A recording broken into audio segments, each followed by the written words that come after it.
Hare Krishna. Now we are at Lion Rock, and this pose are supposed to be like lion's pose, but they don't look like, they look like reptiles.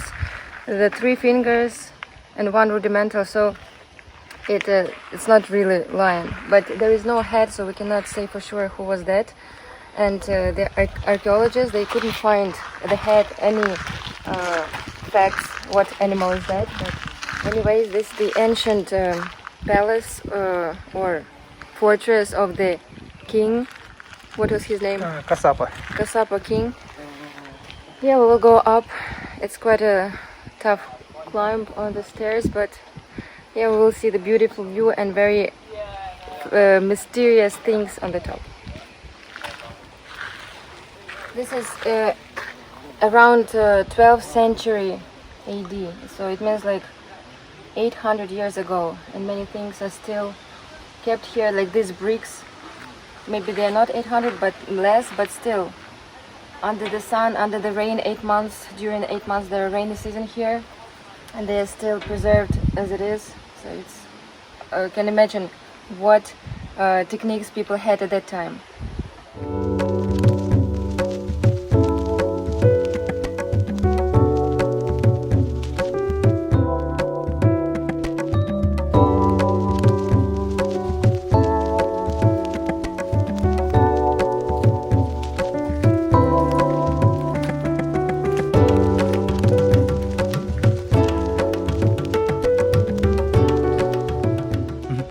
Yesterday we had breakfast on that mountain, Peduranga, and we were sitting there and watching this Sigiriya mountain.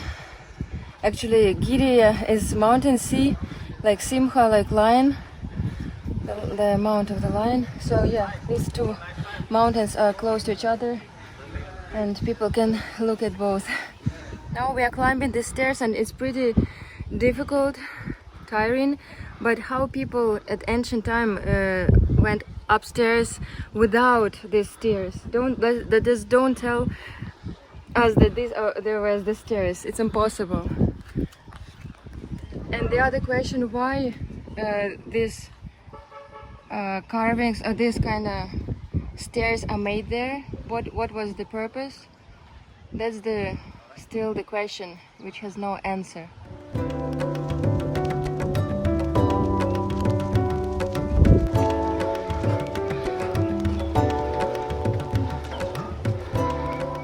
Maybe I should try these stairs.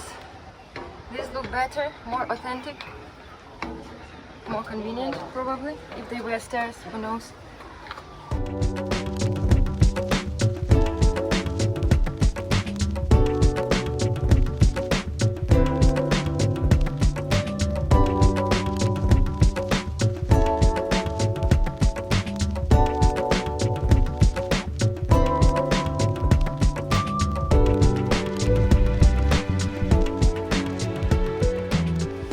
My husband will try to climb the stairs.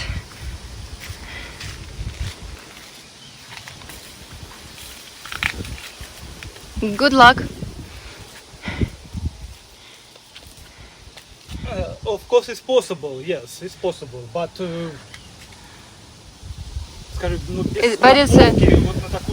it's very dangerous and risky without any ropes, without anything, any supporting, any protective thing. But if you imagine that there are bricks on the head, it's even more difficult to imagine.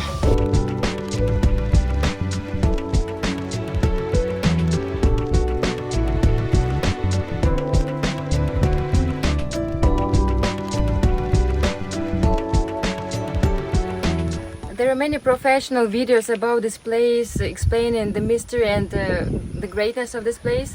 And honestly, if I came here without watching this explanation, I would think, okay, just thrown a stone, bricks, what is unusual about it? But listening to the explanation, I could really realize that how was it possible at that time, 800 years ago, without big machines to cut the stone so smoothly, so straight.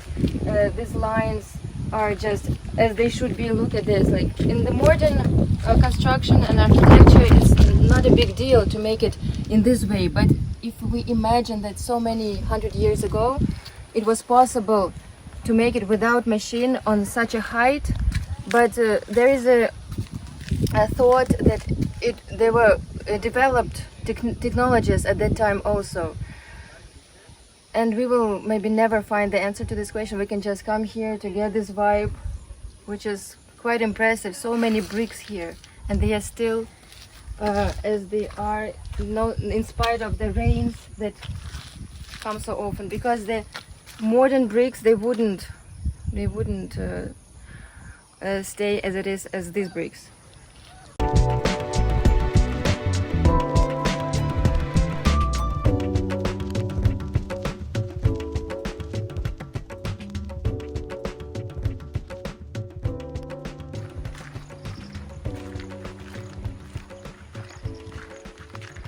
And this is the ancient swimming pool.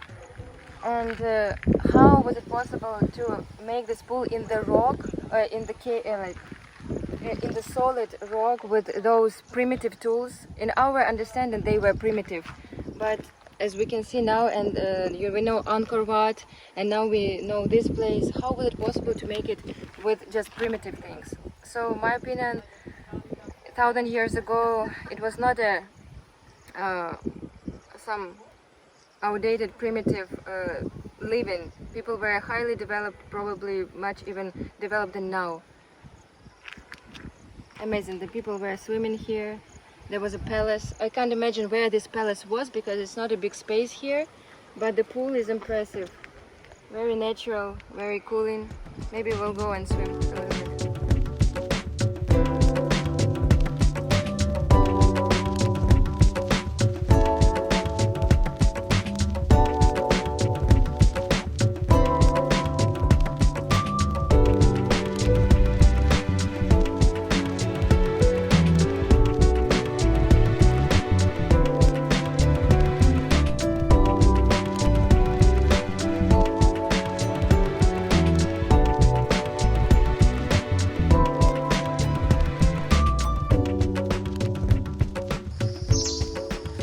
There is one big rock, and it was carved and cut in this way that we can see the shape now. And it was not possible to do without machines and proper tools. Look at this shape, and it was carved from the rock.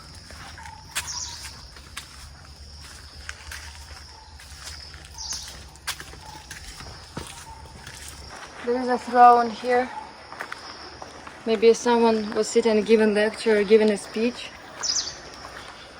Like this, and the audience was there downstairs. Om Namo Bhagavate Vasudevaya Sarvadharmam Parityaja Mamakam Sharanam Vraja Aham Tvam Sarvapabhibhyo Mokshayishyami Ma Shuchaha. You understand?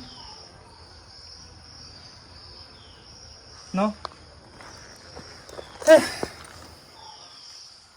Maybe in next life. What I'm scared is cockroaches and snakes. Feels very scary. They're cold and dangerous. Maybe it's in instincts. No need. I don't want, no. Thank you, no. What do they eat? Huh? Mouse? Oh, so heavy and cold. Yeah. Thank you.